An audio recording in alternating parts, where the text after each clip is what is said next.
आम के पल्लव की महत्वता को जरा जानिएगा, बहुत बहुत ध्यान दीजिएगा। आम के पत्ते देखें आप लोगों ने? अरे बोलो जम के तो बोलो। देखें, उसका प्रयोग कभी आप लोगों ने करा? आम के पत्ते का कभी प्रयोग कर कर देखिएगा। अभी तो नवरात्रि चल रही है, नवरात्रे में जब 5वां दिन नवरात्रे का रहे, चैत्री नवरात्रे का 5वां दिन रहे, और मान लो कि आपके घर में किसी बच्चे की, लड़के की या लड़की का या मंगल विवाह नहीं हो रहा हो, या शादी नहीं हो रही हो, या उस लड़के लड़की के लिए बहुत प्रयास कर लिया आपने और उसकी शादी हो ही नहीं रही, अथक प्रयास आपने कर लिया और उसका मंगल विवाह नहीं हो रहा, तो ये देवी भागवत में स्पष्ट कहा गया, देवी भागवत में वर्णन किया गया है, देवी भागवत में वर्णित किया गया। और देवी भागवत में कहा गया कि आम का जो पत्ते होते हैं, आम का जो पत्ता होता है, आम का जो पल्लव होता है, उस आम के पत्ते पर हल्दी और सिंदूर,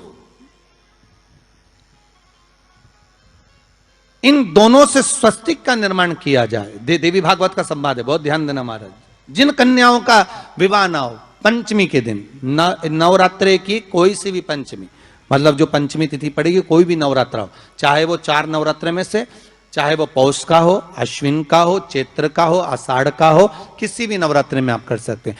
एक पान के पत्ते पर, एक ही पत्ते पर जो 2 स्वस्तिक बनेंगे, एक हल्दी का बनेगा, एक सिंदूर का बनेगा। बस अंतर इतना है, जो हल्दी का स्वस्तिक है उस पर कंकु के चावल, अर्थात रौली के चावल, रौली कुंकू के चावल रखना है, और जो सिंदूर का है उस पे हल्दी के चावल रखना। इतना रखकर जिस लड़का लड़की का विवाह नहीं होता उसकी हथेली पर रखकर उसका नाम और गोत्र बोलकर महाराज उसको ले जाकर नीम के पेड़ के नीचे उसको रख दिया जाता है। मात्र 3.5 या 4 महीने ऐसे रहते हैं जिसके अंदर उस लड़का लड़की का विवाह पक्का हो जाता है। जिसका विवाह नहीं होता केवल उसी के लिए, जिसका मंगल विवाह ना हो रहा, आम के पल्लव में शिव का वर प्रदान है, आम के पल्लव में शंकर का आशीर्वाद। इसका वर है ये शंकर का। 11 आम के जो पत्ते जिस डाली में लगे होते हैं, वो डाली कोमल सी डाली, 11 टुकड़े महाराज एक कच्चे सूत से लपेटकर 11 बार उसका भाग, जब उसको लपेट लोगे इस तरह से इकट्ठा करके, आगे का जो भाग है 11 बार कच्चा सूत लपेटने के बाद जो भाग पीछे का आगे का कोई भी हो, उसको शहद में डुबाकर शिव जी को समर्पित कर दो। किस जगह पर रखना है? अशोक सुंदरी वाली जगह। अशोक सुंदरी की जगह जानते हो आप लोग, पहले भी आपको बताया है, आज फिर आपको वर्णन कर दें। जैसे ये गोल जलाधारी है, ये शिवलिंग रखा है, ये 2 जहां से पानी बह रहा है बाबा के चरणारविंद, राइट में श्री गणेश जी का स्थान, लेफ्ट में कार्तिकेय का स्थान, बीच में अशोक सुंदरी की जगह। शंकर भगवान की 6 लड़कियां हैं। भगवान शंकर के 13 बच्चे, 13 बच्चों में से 6 लड़कियां, उस 6 लड़कियों में से एक लड़की का स्थान, भगवान शंकर की एक बेटी का स्थान, अशोक सुंदरी का स्थान सामने पद्म पुराण में स्पष्ट किया, यह स्थान अशोक सुंदरी का। शंकर भगवान की जलाधारी में पार्वती जी का हस्तकमल, ऊपर से जो एक एक बूंद पानी गिरता है, यह शंकर भगवान की 5 लड़कियों का स्थान है, जया, विषहरा, सामरी बारी, दौतली और देव। शंकर भगवान की 5 लड़कियां भगवान शंकर के मस्तक पे जल की धार गिरा रही हैं। बीच में जो अशोक सुंदरी का स्थान है महाराज, उस जगह पर शहद का मुख, जो शहद आपने भिंगोया है, उस शहद का मुख शंकर जी की ओर कर कर इसी चैत्र के महीने में, इन्हीं नवरात्रि में शंकर भगवान के उस अशोक सुंदरी की जगह पर शहद का भाग शिव जी की ओर रख दें। महाराज अगर घर में संपदा की कमी हो, या कोई पैसा खा गया हो, रुपया नहीं दे रहा हो, पैसा अटक गया हो, तो उस शहद को शिव जी की ओर मुख कर कर उस आम के पल्लव की जो डंडी है उसको 11 डंडी को वहां रख दीजिए और उससे अपनी कामना कर कर आ जाइए। हो सके उस शहद में से थोड़ा सा शहद किसी रुमाल पर किसी कपड़े में लगाकर उसको रख लीजिए। जिस व्यक्ति से पैसे लेना है, जिस व्यक्ति से पैसे मांग रहे हो, उससे एक बार जाकर मिल लीजिए, एक बार उसको खबर कर दीजिए। बाबा चाहेगा भोलेनाथ तो नवरात्रि में ही पैसा वापिस आ जाएगा, अगर शिव कृपा कर दे। ये बाबा की करुणा। आम का पल्लव कोई साधारण नहीं जिसको कलश के ऊपर रखा जाता है, शिव की कृपा। जिस आम के पेड़ पर स्वयं कामदेव चढ़कर भगवान शंकर के तीसरे नेत्र द्वारा जलकर भस्म हो जाते हैं, वो आम का पेड़ साधारण नहीं हो सकता।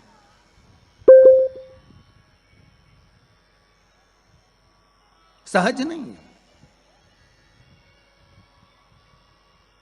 और वैसे भी शिव शिव है। घर में ज्यादा रोग हो, बीमारी हो, ज्यादा तकलीफें आ रही हो, कष्ट बढ़ रहा हो, बीमारियां बढ़ रही हो, या भय लग रहा हो, डर लग रहा हो, हृदय चित्त में कहीं ना कहीं आपको भय का भान हो रहा हो, तो एक लोटा पानी एक कलश में जल भर कर रख लीजिए और रात भर उसको रखे रहने दो। नवरात्र चल रहा है, उस कलश को रात भर रखकर सुबह सुबह उस कलश में एक बेलपत्र डालकर उस जल को नीम के पेड़ के नीचे, जहां चैत्री नवरात्रि में नीम के पेड़ के नीचे सारी विद्याएं, आद्य शक्तियां, सारी देवी उस नीम के पेड़ के नीचे विराजमान रहती हैं। उस कलश में एक बेलपत्र डालकर रात भर रखकर उस जल को पूरे घर में घुमाकर उस नीम के पेड़ के नीचे समर्पित कर दीजिए महाराज। घर में भय लगना बंद हो जाएगा, कोई बड़ी बीमारी आपको घेरेगी नहीं और उस बीमारी से, उस रोग से आप मुक्त रहेंगे।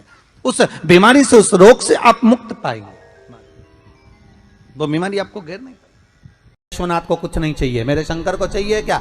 अगर आपके जीवन में ऐसा लगे कि बहुत बड़ी बीमारी आ गई और आपके घर का व्यक्ति वेंटिलेटर पर पड़ा हुआ है, तो शमी के वृक्ष के फूल ले आओ 7, और शमी के वृक्ष के 7 फूल लाकर एक एक फूल शंकर भगवान को श्री शिवाय नमस्तुभ्यम कहकर उस व्यक्ति के लिए जो पड़ा हुआ है, अंतिम सांसें गिन रहा है, जिसको अटैक आ गया, अंतिम सांसों में जो गिन रहा है, उसके नाम से भगवान शंकर पर चढ़ाना प्रारंभ कर दो। मात्र 7 पुष्प, उस शमी के वृक्ष के 7 पुष्प आप शिव को समर्पित करिए, उसका नाम और गोत्र बोलकर, और भगवान शंकर का मूल मंत्र श्री शिवाय, जम के बोलिए श्री शिवाय नमस्तुभ्यम बोलकर एक एक शमी का फूल शंकर पर चढ़ाना प्रारंभ कर दो। फिर आगे वो विश्वनाथ की मर्जी है, वो प्राण कैसे लेकर वापिस आता है, उस काल से छुड़ाकर महाकाल कैसे लाता है, ये वो जाने। आपका फर्ज केवल आप अदा करिए। जब अंत में डॉक्टर भी हार जाते हैं, जब अंत में डॉक्टर भी कह देते हैं कि अब हमारे बस का नहीं है, अब तो उस परमात्मा के हाथ में, मतलब डॉक्टर को भी मालूम है कि एक और डॉक्टर बैठा हुआ, एक डॉक्टर और है, वो बस वो थोड़ा सा दूर तो रहता है पर करीब भी बहुत है। कई लोग कहते हैं गुरुजी वो कैलाश पर रहता है बहुत, तो उनको बुलाएंगे तो आएंगे। हमने कहा कैलाश पर तो रहता ही नहीं है, जहाँ भक्त है वहाँ भगवान, वो दूर तो रहता ही नहीं। आप तो बस केवल उसको बुलाने का प्रयास करिए, आप दिल से बस उसको हाजिर, वो दिल से बुलाओ तो उसको।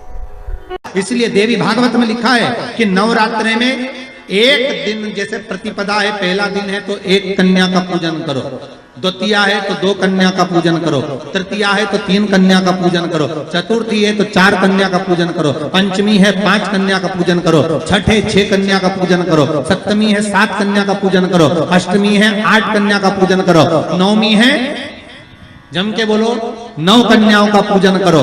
और अगर इस तरह से आप पूजन नहीं कर सकते नवरात्रि में, तो 9 कन्याओं का पूजन एक साथ, या तो अष्टमी के दिन या नवमी के दिन कर दो, या मध्य में, बीच में भी आप कर सकते हो एक साथ। पर अगर आपकी कोई कामना है, आपकी कोई इच्छा है, मालूम पड़े, जैसे कई लोग कहते हैं कि हमारी इच्छा है, हमारी वो मकान नहीं बिक रहा, या हमारी वो जमीन नहीं खरीदी जा रही, या हमारी कोई कंपनी नहीं डल रही, या हमारे काम में ये अड़चन आ रही है, तो नवरात्रि में, 4 नवरात्रि में से किसी भी नवरात्रि में आप नियम बना लो कि एक कलश की स्थापना कर कर एक दिन में एक कन्या का पूजन कर कर उसको भोजन कराना, लाल वस्त्र देना, लाल चुनरी देना, दूसरे दिन में 2 कन्याओं का पूजन कर कर लाल वस्त्र ओढ़ाना, लाल चुनरी देना, तीसरे दिन में 3, चौथे दिन में 4, 5वें दिन में 5, ऐसे 7-9 दिन तक एक एक कन्याओं के क्रम को बढ़ाते बढ़ाते बढ़ाते बढ़ाते आप उस पूजन का विधान प्रबल कर सकते।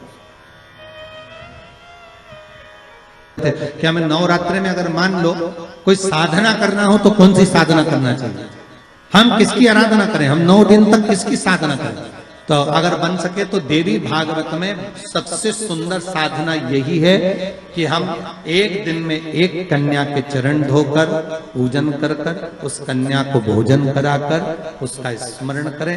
हाँ, ये जरूर है अभी कोरोना महामारी चल रही है तो इस नवरात्रि में भले ना करें, पर आगे की नवरात्रि में जब नवरात्रि अच्छे रहे, कोरोना से मुक्त रहे, तब आप किसी कन्या को एक दिन में 1, 2 दिन में 2, 3 दिन में 3, 4 दिन में 4, 5 दिन में 5, ऐसे नवरात्रि 4 बार जो नवरात्रि आती किसी भी नवरात्रि में आप स्मरण कर उसका फल मिलेगा।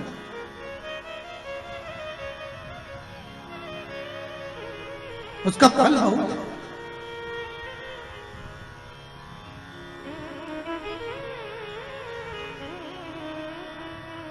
जैसे बेलपत्री का किया गया दान छिन्न नहीं माना गया। किस चीज का दान? जम के बोलिए जरा। बेलपत्री। बेलपत्री का किया गया दान छिन्न दान नहीं है, समाप्ति नहीं होती। बेलपत्री अगर आपने कोई आपसे कहा जी जी तुम्हारे यहाँ बेलपत्री लगी है, जरा 8-10 दे दोगी क्या? बिल्कुल। और उससे कहो बेलपत्र तू मत तोड़, हम तोड़ कर देते, और अपने हाथ से बेलपत्र निकाल कर उसको दो दान। ये छिन्न दान नहीं है, ये समाप्त नहीं होता। ये बेलपत्र का दान अविरल दान बढ़ता है।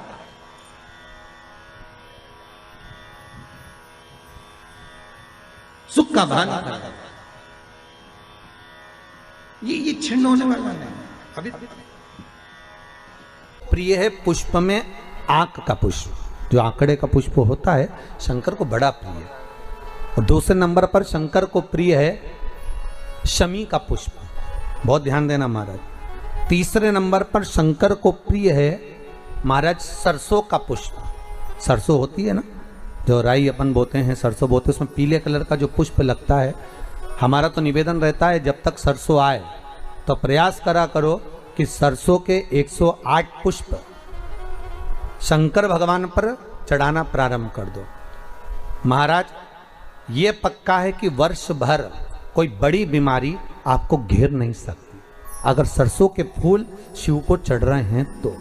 और प्रयास करना कि सरसों का जो पुष्प होता है, सरसों का जो फूल होता है महाराज, अगर कोई व्यक्ति को किडनी या लीवर से जुड़ी हुई कोई तकलीफ होती है या किसी व्यक्ति का एक्सीडेंट हो गया होता है और उसका कोई अंग रह गया हो, कोई शरीर का कोई भाग रह गया और वो काम नहीं कर रहा हो, जैसे किसी के पांव रह जाते हैं एक्सीडेंट के बाद, किसी का हाथ रह जाता है, या कोई अंग काम नहीं कर रहा हो, वहाँ ब्लड पहुँच नहीं रहा हो, वो जगह एकदम सुन्न हो गई हो, खाली पड़ गई हो, तो उसके लिए शिव महापुराण की कथा कहती है कि सरसों के पुष्प 11 शंकर जी के राइट भाग में, जहाँ शिव जी के गण दरवाजे के द्वारपाल मणिभद्र जिस जगह पर निवास करते हैं, कौन निवास करते हैं? मणिभद्र। शंकर जी के दरवाजे के द्वारपाल हैं मणिभद्र जी। तो मणिभद्र दरवाजे के द्वारपाल में राइट भाग में मणिभद्र जी विराजते हैं। मतलब राइट भाग कौन सा हुआ? जब आप मंदिर से बाहर निकलेंगे तो राइट भाग, मंदिर में प्रवेश करेंगे जब राइट नहीं होना चाहिए, आप मंदिर से जब जाएं तो राइट भाग। मतलब आप मंदिर से राइट से जाएंगे तो शंकर जी का भी राइट हो जाएगा, क्योंकि शिव जी ऐसे बैठे हैं तो शंकर जी का भी राइट हो गया, देवता उनका भी राइट हो गया, तो राइट भाग सीधा हाथ मणिभद्र जी का स्थान। 11 सरसों के पुष्प मणिभद्र के उस द्वार पर आप रख दीजिए और मणिभद्र के द्वार पर रखकर अंदर जाकर 108 वापिस जब आप बाहर निकल रहे हैं, ये पुष्प आप रखने के बाद एक बार बाहर जाएंगे, फिर वापिस आएंगे मणिभद्र के रखने के बाद, और अंदर जाकर 108 सरसों के पुष्प शंकर को समर्पित करेंगे महाराज। उस सरसों के पुष्प जो शिव जी को आप समर्पित कर रहे हैं उसको वापिस लेकर आएंगे, श्री शिवाय नमस्तुभ्यम बोलकर उस सरसों के पुष्प को महाराज सरसों के तेल की बोतल में उसको डाल लीजिए। शंकर भगवान को किसी भी प्रदोष में शाम के समय प्रदोष काल में उस तेल को वापस ले जाकर चढ़ा दीजिए शिव जी को, उसको वापस लेकर आ जाइए। उस तेल का प्रयोग आप नाभि में डालिए और जो शरीर काम नहीं कर रहा उस स्थान पर कम से कम 15 दिन 20 दिन तक उसकी मालिश करना प्रारंभ करिए। बाबा चाहेगा तो चलाने का प्रयास कर देगा और वो अंग वो शरीर काम करने लगेगा। मणिभद्र का स्मरण, श्री शिवाय नमस्तुभ्यम, सब बोलिए एक बार जमकर, श्री, अरे पहले बोल दिया, हमारे साथ तो बोलो, श्री शिवाय नमस्तुभ्यम। भगवान शिव के मंत्र का स्मरण कर कर करते सरसों का जो पुष्प है उसमें आनंद की अनुभूति है, आनंद की अनुभूति।